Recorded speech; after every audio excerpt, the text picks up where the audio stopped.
This is Chaos Theory and Cosmic Chisme, where we put the chaos into theory and spill the tea about the connections between us, nature, and everything in between. So join us in unraveling the cosmic secrets and coincidences we just couldn't ignore.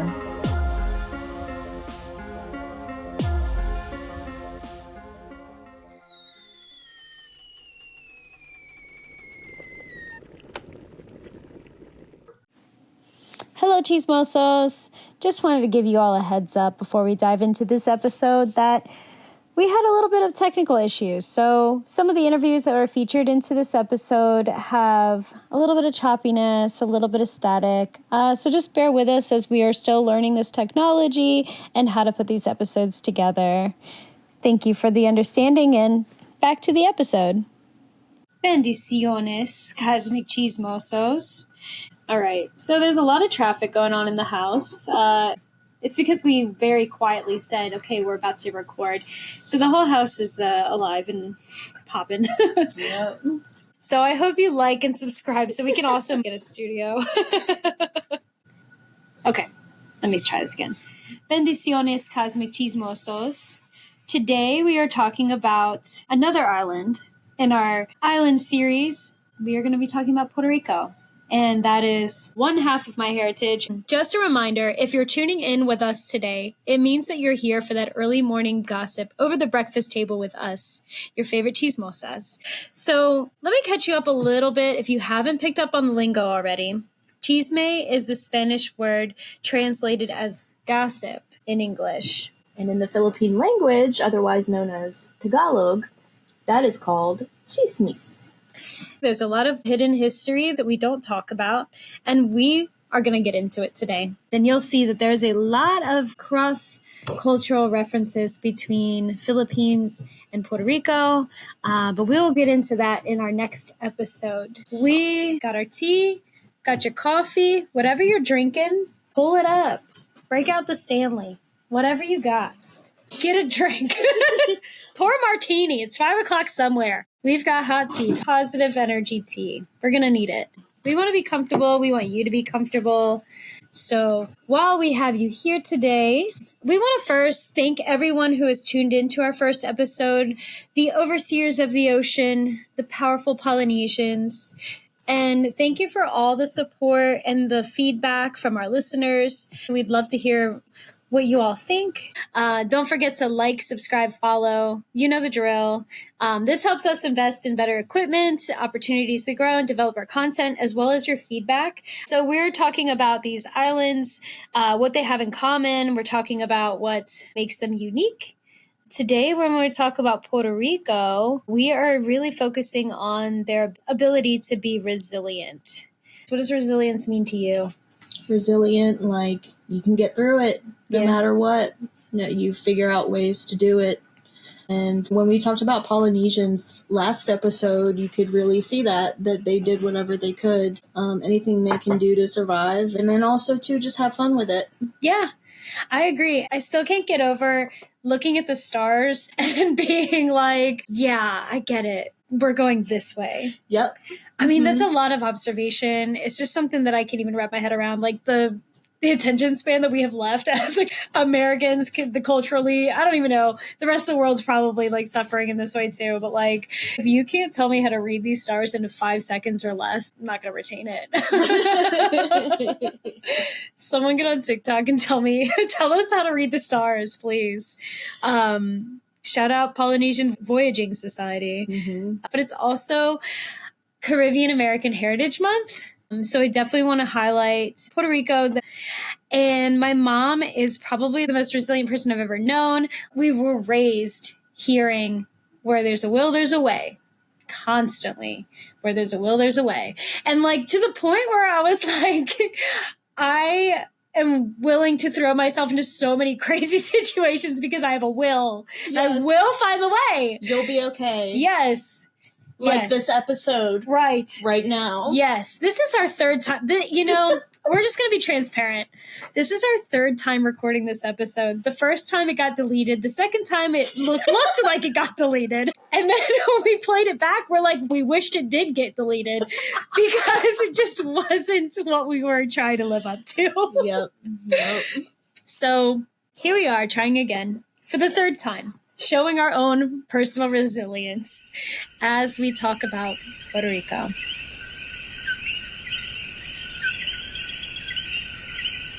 So there's been some drama. Let's get into the drama as we sip our tea. Okay. So on Instagram, this is where I found the drama. And it was talking about how there was this Reddit post where people were talking about the coquis in Puerto Rico. Like everywhere you go in Puerto Rico, you're going to hear that little coqui, which is a little frog. And he goes, coqui, coqui. And there was like tourists who were complaining about the sound of coquis. And if you go to the island, that's like what you hear when you go to Puerto Rico. And you've been to Puerto Rico, right? Right. Yeah. And you can hear them. Yeah. And I saw this Reddit post too. And they were asking, can anyone do anything about these frogs? They're just so noisy. Yeah, sure.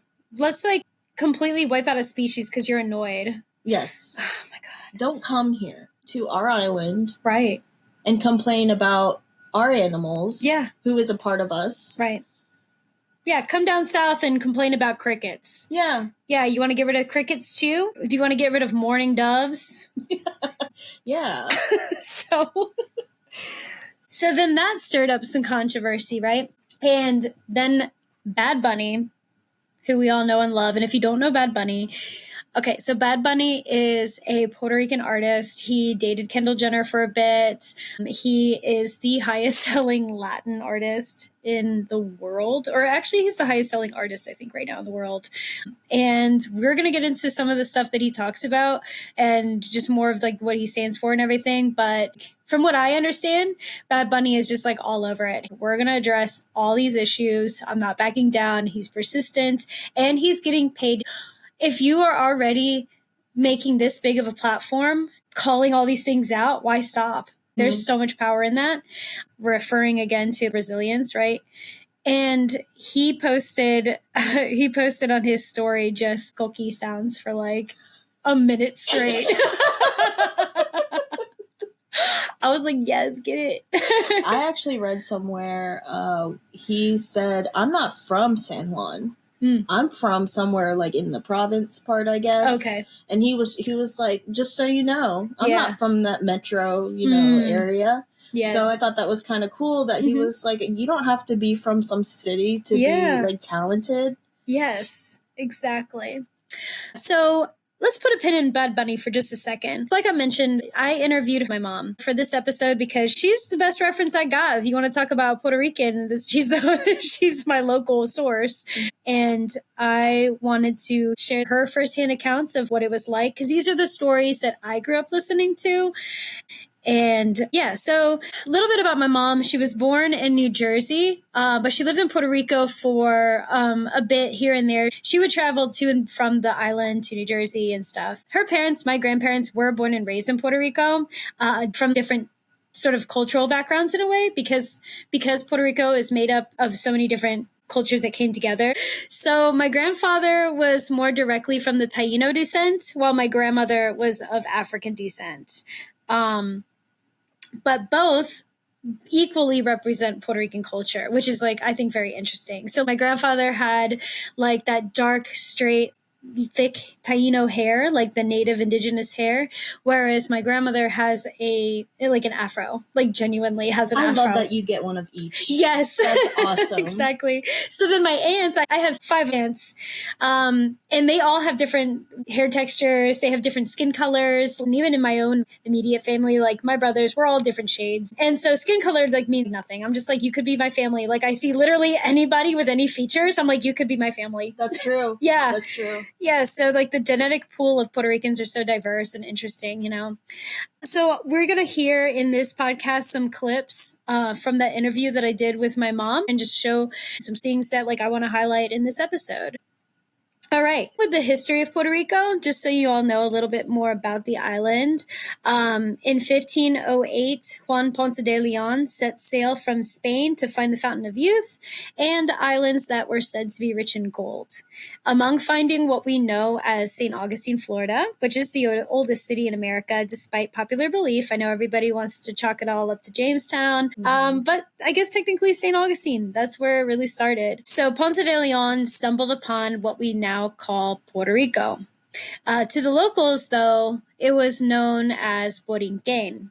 And if you ever heard a Puerto Rican yell, Boricua! This is why. They're claiming their heritage of the Taino people who were colonized by Spain up until 1898 before becoming a U.S. territory. Soon after, slaves from West Africa were brought to the island to harvest sugarcane and other resources found naturally on the island. The combination of these peoples and cultures is what birthed who we Puerto Ricans are today. So you've got the Spanish colonization, the Tainos, who are the indigenous locals, and now you have West Africans.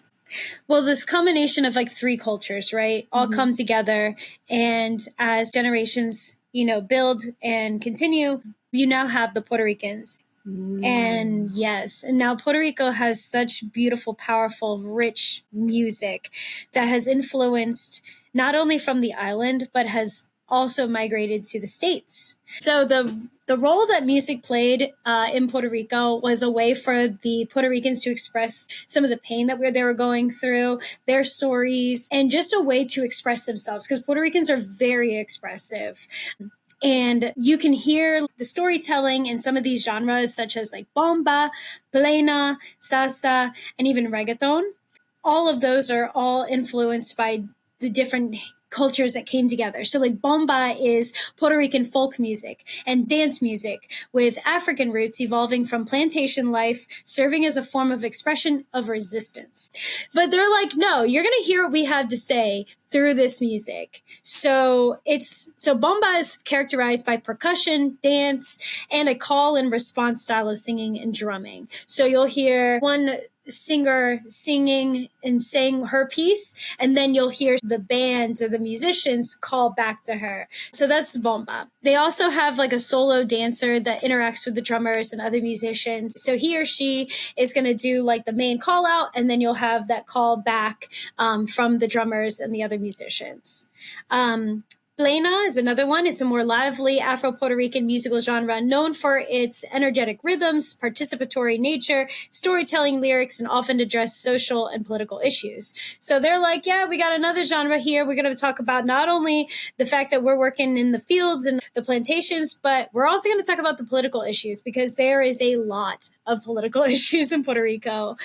It is a vibrant and cultural expression deeply rooted in Puerto Rican history and tradition. Finally, let's talk about salsa, because it is my favorite. It's what I grew up with. Salsa is a lively and energetic genre of Latin music and dance, originated in Cuba and Puerto Rico, and later gained prominence in New York City. But it is known for its upbeat rhythm, infectious percussion, and a blend of various Latin and American influences. So I have a clip and play it for you all. And I think this beautifully describes how salsa music formed and why maybe you'll start to hear why I'm like a little bit obsessed with it. Salsa. Salsa is flavor and spice. Salsa is Latin soul. Salsa is ritmo, rhythm. It started in Africa con la conga, skin on wood. El bongo, the basis of salsa, el clave.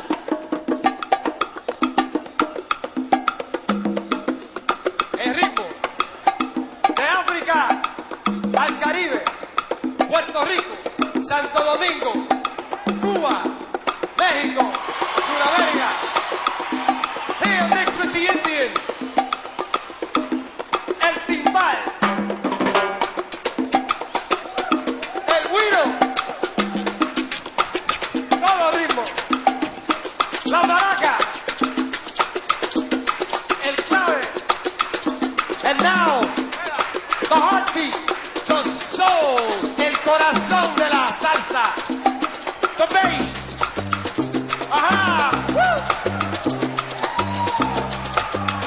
From Europe, Europa, the 88s, el piano.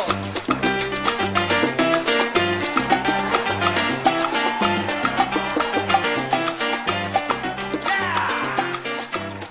The sons and daughters came to the United States. And yes, there is lots of examples of like storytelling and everything, but there's definitely some sexually natured salsa songs. We'll link those two. Right? Exactly. We'll make a playlist for you. So I learned this as I became a Zumba instructor. I was a Zumba instructor for like a year and a half. Loved it. And you know what? My Zumba days may not be over, okay?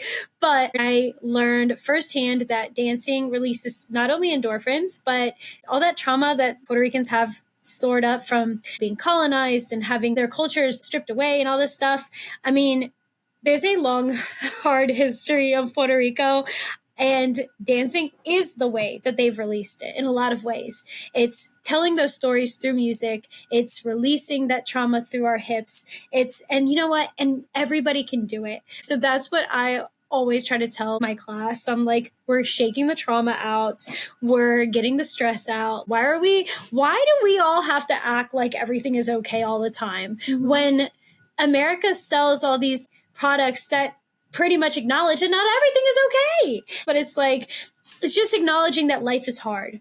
Right. And we have to not just like push it all down. And I also kind of hate the fact that you have to be good.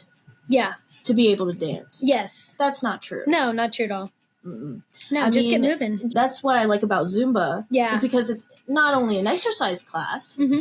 but you learn moves. Yes. And, you can express yourself. It's expression. Yes. Which I think is underrated. Yes. Absolutely. I do want to talk about some of the songs. So one of the prominent figures in salsa music is Hector Lavoe. He is known as the father of salsa. He's got a song called El Cantante, which means the singer.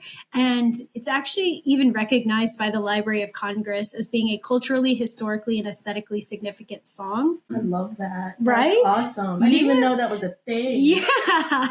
In the Library of Congress, it's like that song slaps.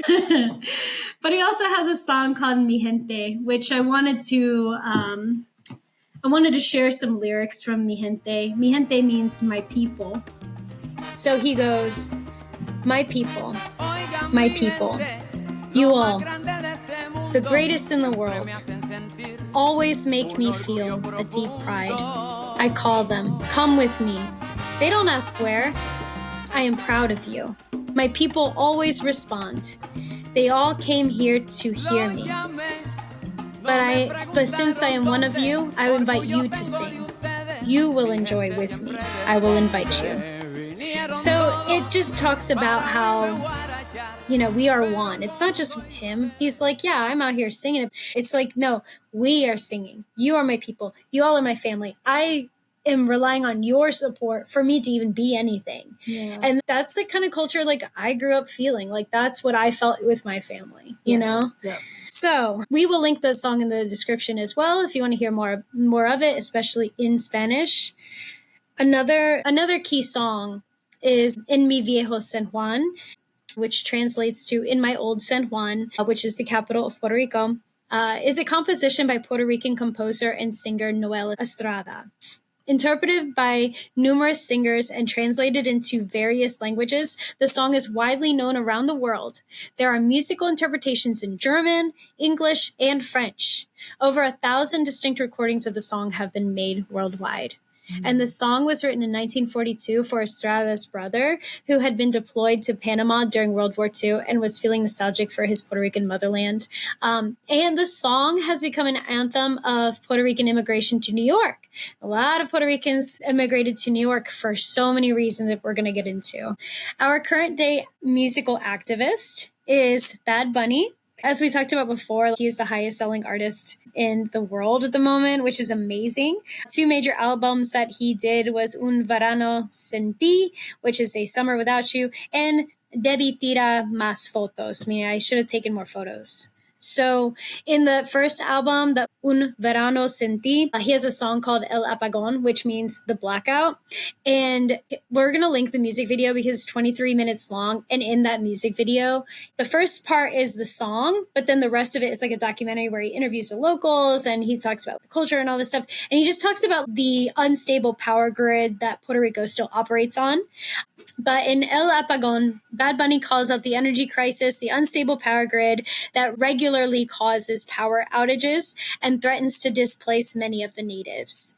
So the second album by Bad Bunny, Debí Tirar Más Fotos, is a love letter to Puerto Rico. I highly recommend listening to the album all the way through, especially if you're a lover of Latin music, because he wants to bring back to life like salsa. He highlights some salsa music. He brings back that genre a little bit, and using his platform and his popularity, the fact that he has maybe 4 salsa songs on the album, he talks about reintroducing that and keeping that culture alive among Puerto Ricans, because Puerto Rican artists, a lot of them now are leaning into like reggaeton and bachata and sort of like this new age, like urban tropical Bachata? What is it? Bachata. Bachata? Yeah, bachata. And that's kind of like more of like sexy songs and stuff like that. And like, yeah. So like they've been kind of like leaning into like more pop culture and stuff. But Bad Bunny, he had remixed some old Latin songs, like Nueve Yo is one of the songs on his album. And there's a reference to a salsa song.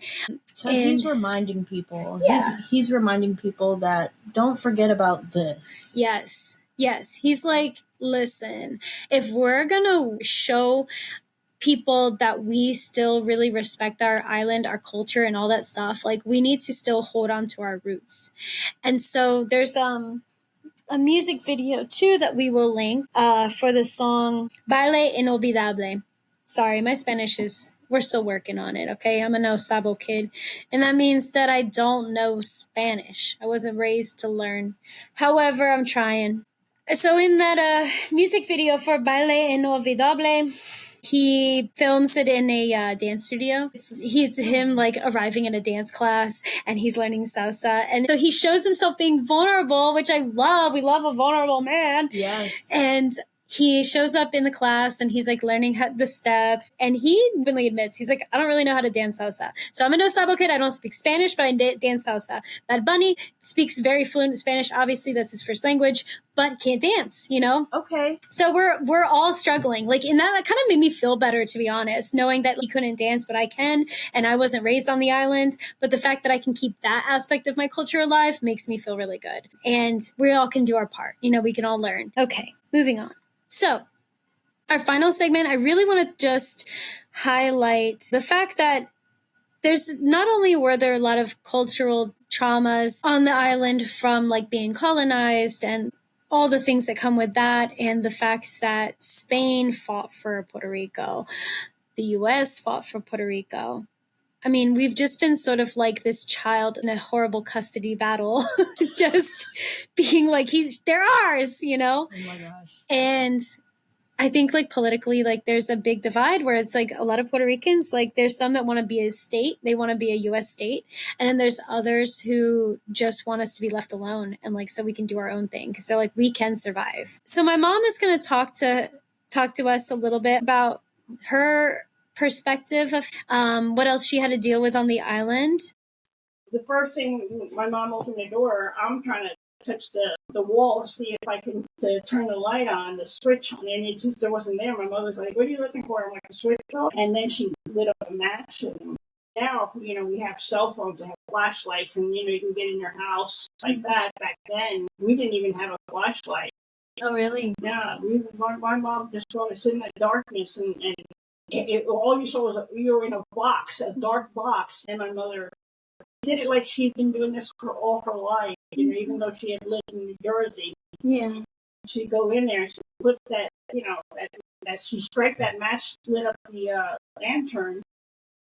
And then I got to see, you know, the flickering and the shadows and I'm thinking, and the beds and the kitchen. I'm going, oh my God, what are we doing here? You know? We talked about the unstable power grid, and that has a lot to do with the infrastructure of Puerto Rico and like all the corruption that comes along with it, but also has to do with the fact that like Puerto Rico, unfortunately, is very susceptible to hurricanes. Back in, what was it, 2017? 2017. Yeah, 2017 Hurricane Maria decimated the island of Puerto Rico and in fact destroyed my grandfather's house. And the mishandling, I should say, through politicians stateside and island side, how they handled Maria was just so cruel to the locals. And it made a lot of people in Puerto Rico believe that they really don't care about keeping the heart and soul. But the mishandling from the politicians stateside and island side both showed how little they cared about the people on the island. They were withholding resources for the locals, like bottles of water. I mean, so many different things. Bad Bunny also kind of refers to this. My mom was there on the island right after Maria because she went to rescue her father, who, this is just to show like how Puerto Rican he is. He didn't want to leave. Oh my gosh! Yeah. And it's just so like, my mom like kind of like forced him. Just be like, you're like, no, man, I appreciate that, yeah. Boricua, but like, let's go, man. Yeah. Oh. So he didn't want to leave, and she had to like force him basically because there's so little resources. People were dying. People were starving to death, dehydrating, and all that. I mean, there was no home left for him. His place was completely destroyed. There was like a boat. Right? Yeah, so she's driving through the storm or she's driving through the aftermath after Hurricane Maria. There's obviously no power. As we talked about, the power grid's shot. So she's just driving in pitch black on an island. There's palm trees everywhere, coconuts, bananas, mangoes, everything. There was so much debris everywhere. And she's driving only by the headlights on her car. And she suddenly comes across an actual sailboat, full-blown sailboat in the middle of the road. You don't know like how huge those things are until you're face to face with them. Heavy. Yeah. It's not like, oh, pick up. Right. Mother Nature was like, let me just take this and put it here. Amen. Yeah, it just shows you the power of all that stuff. And, even still, Grandpa... I'm not leaving. Yeah, I don't want to go. So my mom was there and she executed that rescue mission for my grandfather. And rest in peace, my grandfather passed away last year, unfortunately. But he was, he was very true Boricua spirit. One of the ways that he and other Puerto Ricans, that we incorporate that music, that natural leaning towards expressing ourselves through music and everything, is like we sing and dance about literally everything. And my grandfather was always singing, and he would call my mom just to sing. And she'd be like, Dad, that's so good. That's so good. And then he goes, here's another one. He's not busy or anything. No, we got nothing going on. So, but what I can say is that because Puerto Ricans are used to rebuilding, they know how to deal with loss and they don't hold on to the physical material things. They know that the things that are important to hang on to is the music, it's the storytelling, it's the culture, and that resilience. And then embracing like what they do have, and what they do have on the island is time. And just a quick mention, something that sometimes is controversial is island time, but the fact that they know that they can lose anything at any time, there's just not much of a rush, and there's like this slower pace of life that Caribbean people, island people tend to have to just emphasize enjoying the present moment and savoring the simple pleasures of life. So we'll hear from my mom. So it didn't feel like you were poor because you didn't have, what were you missing, Yeah, exactly. Yeah. The definition of poor is what, Right. Not really having anything, I guess, but we had. And, but then, it was stressful for my mom to always have stuff there for us, Mm-hmm. And we didn't have like a stove like y'all have here. We had like a little, like old camping, with a big, gas, propane tank attached to it. And, Yeah. but, the smell of that, the smell of the lantern, as days, went by, months, it just became part of you, I learned a lot. I learned survival, and I love it. I wouldn't trade it for the world. Okay, so I do want to mention, one last mention is this book that I recently read called The Coquis Still Sing, which is like another book about resilience. We're going to link it in the show notes. And, if you have kids, it's like a great way to sort of introduce that mindset of island resilience.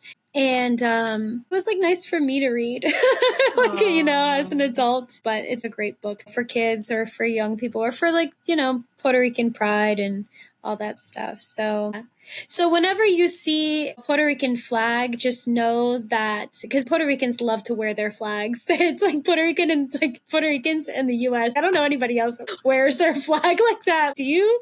No. So every time you see a flag hanging from a rearview mirror, you see a Puerto Rican inspired bikini. If you see a Puerto Rican flag or you hear a Puerto Rican screaming Boricua, just know that that is their way of still showing up and say, we are still here.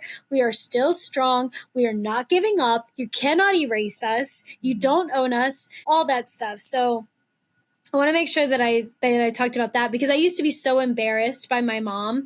We'd be driving around. I'd be 16 years old, just learner's permit, whatever, driving around. And my mom would see in the rearview mirror of somebody else's car a Puerto Rican flag, and she'd be hanging out the window, just screaming, Boricua, baby, Boricua. And I'm just like, oh my God. I just wanted to go crawl into a hole. But now that I'm older, You're driving. I drive. And you're like, Boricua! Yes, I'm hanging out the window. I'm swerving all over the road. Okay, so you spent your Christmas holiday over in Puerto Rico. So you got to visit my motherland. Yes. I went to Puerto Rico last December, and I had the best time. We stayed in this cool little town called Loíza. Okay. Yeah, Loíza. So full of culture and just good energy all around. We did the Bio Bay tour, hiked through El Yunque, which was beautiful, but my favorite part was El Moro. So that is located in Old San Juan. It's this massive fort that dates back to the 1500s. And it just made me feel how strong and proud this island really is. And if there was something that could describe their resilience, it was that fort.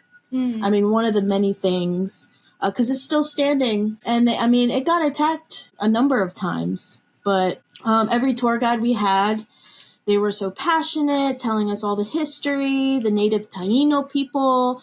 You could feel that pride in their voices.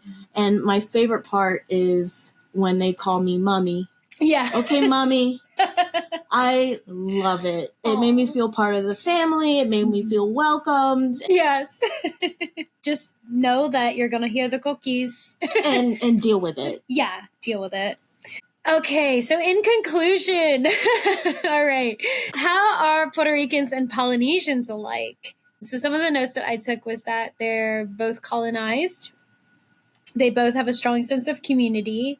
They both value the continuation of passing down their cultures through music, storytelling, and other rituals. Both are very strong people, despite many years of trying to be controlled and attempts at erasing their history. Do you have any additional thoughts or notes? Nope. I think that's pretty much the same. Yeah. Resilience and then family-oriented. Yes. For sure. Community, getting together. Because even after Hurricane Maria, they were like, all right, guys, let's just rebuild. Yes. But when I went there, I was like, a hurricane happened here? Yes. So, all right, here we go. What zodiac sign do we feel like Puerto Rico is? Yes, for those astrologers, what do you think? Exactly. Give us your ideas. So I'm going to say that first and foremost, when I was thinking about the Polynesians and the differences between Polynesians and Puerto Ricans, the Polynesians just seemed, and listen, I'm going based off of very little information, but this is just my perception. They seem like a little bit more grounded, a little bit more serious, a little bit more reserved emotionally. I agree. Yeah. Mm-hmm. Whereas Puerto Ricans, I feel are very emotional, very outward spoken. They're just very you're going to hear from us. Right. More boisterous. Yes. And I feel like the Pacific Islanders, they're minding their own business. Uh-huh. They're just doing our thing. Right. But yeah, Puerto Ricans are like, hey, I'm a Boricua. Exactly. Yeah. So that to me screams Leo. So proud and boisterous and attention-seeking, but for good reason, Leo. So I don't know. If y'all have any other thoughts, please share them in the comments. Find us on Spotify, Apple Podcast. Also, follow us on Instagram at Chaos Theory Cosmic Cheesemay. All one word, Chaos Theory Cosmic Cheesemay. We are working on other ways to reach you all, to connect with you all, but just let us know, like, what are we missing? What do you want to hear more of? But we're going to continue this island series in a couple weeks, where every other week we release an episode. We are aiming for Thursdays. It might sometimes be Fridays, but hang in there. We will communicate and we will let y'all know. And thank you so much for tuning in. Any final words? Nope, I think I'm good. All right. Well, like always, keep gossiping.